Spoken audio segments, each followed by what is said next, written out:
आदाब नाजरीन, आप सभी का इस्तकबाल है मुल्क की बात में। मैं हूं आपके साथ शैलजा त्यागी। खबरें शुरू करने से पहले एक नजर सुर्खियों पर। और फिलिस्तीनी मुल्कियत के ऐलान के बाद जागे अरब ममालिक स्पेन, आयरलैंड और नॉर्वे के फैसले की तारीफ की। कलकत्ता हाई कोर्ट से पश्चिम बंगाल हुकूमत को झटका, 2010 के बाद जारी सभी ओबीसी सर्टिफिकेट रद्द किए। राम मंदिर ज्ञान वापी के बाद अटाला मस्जिद का मामला कोर्ट पहुंचा। हिंदू बिरादरी का दावा, अटाला मंदिर को तोड़कर मस्जिद बनी। ईरानी सदर इब्राहिम रईसी को नम आंखों से किया विदा। हमास लीडर भी नमाज जनाजे में हुए शरीक। बीजेपी ने की पर्दा नशी और बुरके वाली वोटरों की जांच की मांग, कहा पर्दे की आड़ में होती है फर्जी वोटिंग। शाहरुख खान की सेहत को लेकर आया नया अपडेट, सेहत में सुधार के बाद आज मुंबई लौट सकते हैं शाहरुख खान। स्पेन, आयरलैंड और नॉर्वे जैसे ईसाई ममालिक के फिलिस्तीन को मुल्कियत देने के बाद अब अरब के बादशाहों की नींद खुली है। मुल्कियत के फैसले के वाजे होने के बाद अरब ममालिक इस कदम की झूठी तारीफ कर रहे हैं।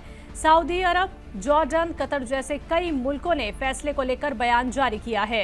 कितने दुख की बात है कि खुद को मुसलमानों की सरबराह कहने वाले ये ममालिक आज किसी गैर मुस्लिम ममालिक की कोशिशों की तारीफ कर रहे हैं। अगर अरब के ये ममालिक फिलिस्तीन को बरसों पहले मुल्कियत दे देते तो क्या आज फिलिस्तीनी मुसलमानों को दर दर की ठोकर खानी पड़ती? इन ममालिक के इसी दोहरे खेल का खामियाजा आज फिलिस्तीन के बेगुनाह मुसलमान उठा रहे हैं। इस बीच सऊदी अरब की हुकूमत ने बयान जारी करके इसे एक सही फैसला बताया और साथ ही कहा कि फिलिस्तीनी लोगों को खुद मुख्तारी देना एक बड़ा कदम है। वहीं जॉर्डन और कतर के हुक्मरानों ने भी इसे सही ठहराया। उधर अमेरिका ने भी अपना दोहरा खेल शुरू कर दिया है। अमेरिकी लीडरान फैसले के वाजे होने के बाद से ही इजराइल को बचाने में लग गए हैं। अमेरिका और इजराइल को डर है कि कई दूसरे ममालिक भी इस तरह का कोई फैसला ना ले ले, इसलिए वो दूसरे पर लगातार दबाव बना रहे हैं। कई अमेरिकी लीडरान ने तो फैसले को एक तरफा बताते हुए इसकी मजम्मत कर दी।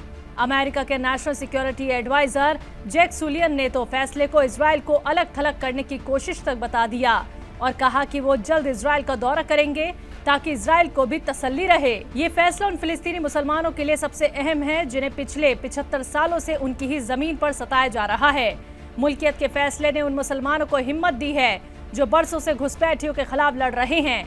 ये फैसला इस मायने में भी बड़ा है कि मुल्कियत मिलने के बाद फिलिस्तीनी मुल्क दुनिया के नक्शे पर आ जाएगा। फैसले पर हमास के लीडरान ने भी खुशी जाहिर की और तीनों मुल्कों का शुक्रिया अदा किया। राम मंदिर और ज्ञान वापी के बाद अब जौनपुर के अटाला मस्जिद का मामला भी कोर्ट पहुंच गया है। दरअसल हिंदू बिरादरी ने दावा किया है कि मस्जिद को अटाला मंदिर तोड़कर बनाया गया था। मामले के कोर्ट पहुंचने के बाद इलाके में तनाजा फैल गया है। मौलाना शहाबुद्दीन रिजवी ने कहा कि अटाला मस्जिद की तामीर फिरोज शाह ने सन 1393 में की थी, जिसको तैयार होने में 15 साल लगे थे। ये दावा बिल्कुल गलत है कि अटाला देवी मंदिर को तोड़कर फिरोज शाह तुगलक ने मस्जिद बनाई थी।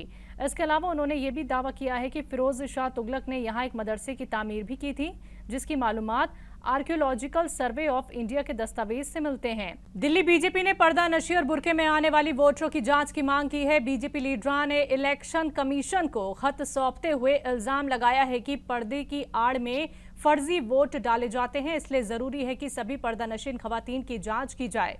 आपको बता दें 25 मई को दिल्ली में वोट डाले जाएंगे। बीजेपी के इलेक्शन मैनेजमेंट कमेटी के जिम्मेदार अजय महावर, मोहन सिंह बिष्ट और जितेंद्र महाजन ने दिल्ली के चीफ इलेक्टोरल ऑफिसर से ये मांग की। बीजेपी लीडरान ने कहा कि बुरके की आड़ में 7 लोकसभा सीटों पर लोग अपनी पहचान छुपा सकते हैं और इसका गलत इस्तेमाल हो सकता है, इसलिए इस तरह की कोशिश होनी जरूरी है। खासतौर पर उन लोकसभा सीटों पर यह मुहिम जरूरी है जहां बड़ी तादाद में बुरके में खवातीन वोटिंग करने आती हैं। कलकत्ता हाई कोर्ट ने पश्चिम बंगाल हुकूमत को 440 वोल्ट का झटका देते हुए 2010 के बाद सूबे में जारी ओबीसी सर्टिफिकेट रद्द कर दिए। हुक्म को वाजे करते हुए जस्टिस तपोव्रत चक्रवर्ती और राजशेखर मंथर की बेंच ने कहा है कि 2011 से हुकूमत ने उसूलों को ताक पर रखकर ओबीसी सर्टिफिकेट जारी किए।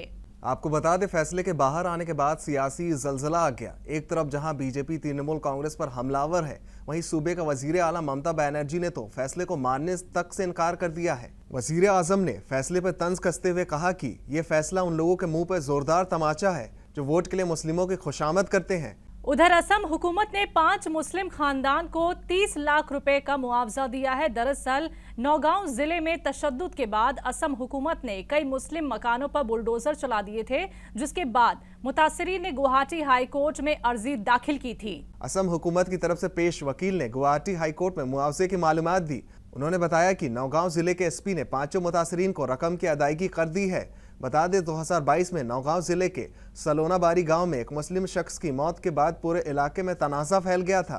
इसके बाद भीड़ ने एक पुलिस स्टेशन को आग के हवाले कर दिया था। हेलीकॉप्टर क्रैश में अपनी जान गंवाने वाले ईरान के सदर इब्राहिम रईसी, वजीर खारजा और दीगर मरहूमीन को नम आंखों से विदा किया गया। ईरान के सुप्रीम लीडर अयातुल्ला खामिनी ने तेहरान यूनिवर्सिटी में जनाजे की नमाज पढ़ाई। 20 मई को हेलीकॉप्टर क्रैश में इस दुनिया फानी को अलविदा कहने वाले इब्राहिम रईसी और आमिर अब्दुल्लाहियान समेत 9 लोगों की नमाज जनाजा अदा की गई, जिसमें हजारों लोगों ने शिरकत की। उनको नम आंखों से विदा किया गया। जनाजे की नमाज ईरान के सुप्रीम लीडर आयतुल्ला खामिनी ने तेहरान यूनिवर्सिटी में पढ़ाई। नमाज के बाद लाखों की तादाद में सोग मना रहे लोगों ने ताबूत के साथ आखिरी जुलूस निकाला, जिसमें अमेरिका के खिलाफ नारे भी लगाए गए। जामिया मिलिया इस्लामिया एक बार फिर सुर्खियों में है। दिल्ली हाई कोर्ट ने pro vice chancellor Iqbal Hussain के अपॉइंटमेंट को गलत करार देते हुए ये कहा है कि उनका अपॉइंटमेंट कानून के मुताबिक नहीं हुआ था। आपको बता दें कि जामिया मिलिया इस्लामिया के प्रो वाइस चांसलर ने कल कोर्ट के फैसले के बाद अपनी कुर्सी छोड़ दी है और अब उनकी जगह मोहम्मद शकील को प्रो वाइस चांसलर बनाया गया है। अदालत ने वाइस चांसलर की पोस्ट को एक हफ्ते के अंदर अंदर भरने की हिदायत दी ताकि इस मामले से यूनिवर्सिटी की तालीमी और इंतजामी मशीनरी पर कोई असर न पड़े। आपको बता दें कि शकील जामिया के इंजीनियरिंग डिपार्टमेंट के सीनियर प्रोफेसर हैं और यूनिवर्सिटी के वाइस चांसलर के अपॉइंटमेंट तक वो प्रो वाइस चांसलर का किरदार निभाएंगे। तो जम्मू कश्मीर के अनंतनाग में साबिक वजीर आला उमर अब्दुल्ला ने एक अवामी मीटिंग के दौरान सियासत में मुस्लिम उम्मीदवारों की कमी पर सवाल उठाए। उमर ने कहा कि कौमी सतह पर मुस्लिम सियासतदानों की कमी है, जिसके चलते मुल्क में मौजूद मुस्लिम लोगों को परेशानियों का सामना करना पड़ता है।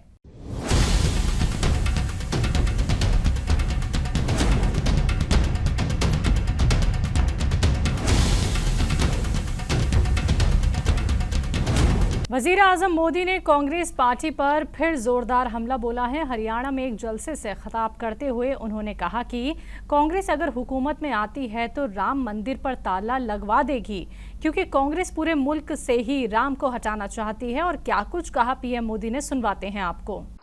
कांग्रेस पूरे देश से ही राम को हटाना चाहती है।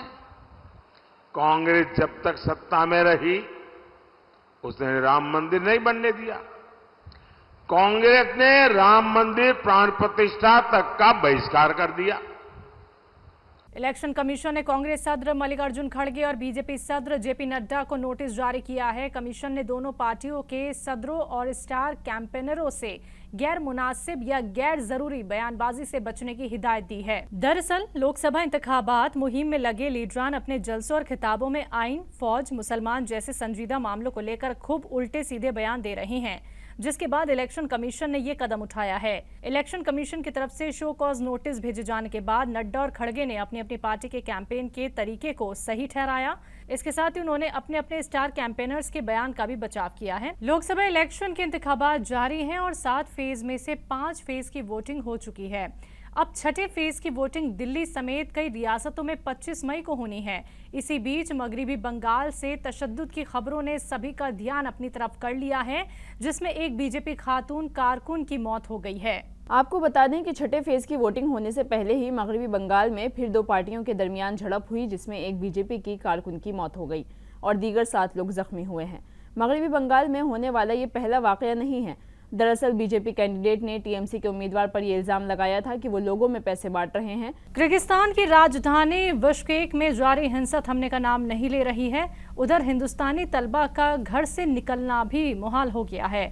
और बात की जाए हिंद सरकार की तो उनका कहना है कि वहां सब महफूज है। आपको बता दें कि 13 मई से जारी बिश्केक में मिस्र और अरबों के बीच की लड़ाई में पिस रहे हिंदुस्तानी, पाकिस्तानी और बांग्लादेशी तलबा अब भी सुकून से नहीं हैं। किर्गिस्तान के मकामी लोग दूसरे ममालिक से पढ़ने आए तलबा को ज्यादती का निशाना बना रहे हैं। किर्गिस्तान के कई शहरों में हिंदुस्तानी तलबा रहते हैं और जिनमें से ज्यादातर बिश्केक में मौजूद हैं। नॉर्थ ईस्ट दिल्ली से कांग्रेस के उम्मीदवार कन्हैया कुमार ने इंतखाबी मुहिम के खर्चे के लिए 7 दिन में 52 लाख रुपए इकट्ठा किए हैं। जवाहरलाल नेहरू यूनिवर्सिटी के स्टूडेंट यूनियन के सदर रह चुके कन्हैया कुमार ने ये रकम क्राउड फंडिंग के जरिए जमा की है। आपको बता दें क्राउड फंडिंग के तहत किसी खास काम के लिए लोगों से चंदा जमा किया जाता है। क्योंकि कन्हैया का मुकाबला बीजेपी के मनोज तिवारी से है, इसलिए जवाहरलाल नेहरू यूनिवर्सिटी की स्टूडेंट यूनियन के सदर रहे कन्हैया कुमार ने अपनी इंतखाबी मुहिम के लिए 15 मई को फ्यूल अ ड्रीम वेबसाइट के जरिए चंदा मांगना शुरू किया था। शुमाली हिंद में गर्मी कम होने का नाम नहीं ले रही। एक तरफ जहां दिल्ली, यूपी, हरियाणा और पंजाब में लोगों का गर्मी से बुरा हाल हुआ है, तो वहीं केरल, तमिलनाडु में बारिश ने लोगों का जीना मुहाल कर दिया है। दिल्ली, हरियाणा, पंजाब, यूपी और राजस्थान में लोगों का गर्मी से बुरा हाल है। सुबह की कड़ी धूप ही लोगों का जीना मुहाल कर रही है। अभी पारा 47 पहुंचा है, लेकिन इसके 50 के पार जाने की उम्मीदें हैं। राजस्थान में बीएसएफ के नौजवानों की धूप में पापड़ सेकने की वीडियो भी खूब वायरल हो रही है।